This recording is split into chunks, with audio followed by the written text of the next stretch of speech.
Within 48 hours of launch, Moonshot AI paused new subscriptions, not because Kimi K3 is bad, because demand overwhelmed their GPU capacity. That's the real story here. Kimi K3 launched July 16th, 2.8 trillion parameters, a 1 million token context window, full API access. That's genuinely frontier scale, one of the largest openly accessible context windows shipping today. 3 days later, July 19th, Moonshot paused new subscriptions. GPU capacity hit its limit within 48 hours of launch. Existing subscriptions are protected. A batch reopening is planned, though no firm date yet. That's a meaningful distinction.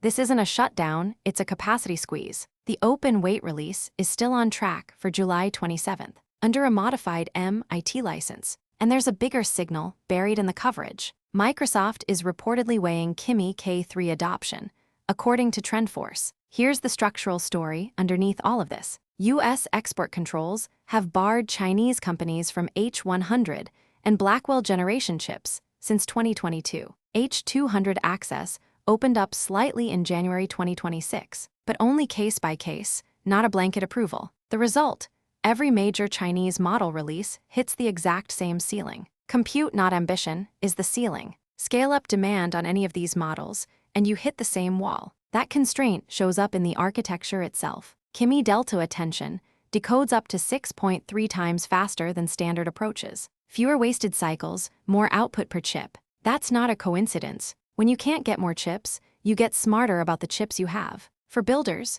the weights land July 27th under that modified 𝗤𝗚𝗡𝗏 license. Full precision, 2.8 trillion parameters, isn't laptop territory, but quantized versions will follow fast. Expect community quantized builds within days of the drop. If Microsoft actually adopts Kimi K3, that's the bigger signal, not the subscription pause. The world's largest software distributor, betting on a Chinese open weight model. That's the signal worth watching more than the pause itself. And the GPU shortage matters for anyone relying on hosted access. This is a preview of what happens when a 2.8 trillion parameter model gets genuinely popular. Reliable hosted access becomes the real bottleneck, not model quality. Here's the honest take. Kimi K3 is technically impressive, but the subscription pause reveals the real limitation behind every Chinese AI lab strategy. Every Chinese lab is racing against the same hardware ceiling, not just Moonshot. So here's the real question.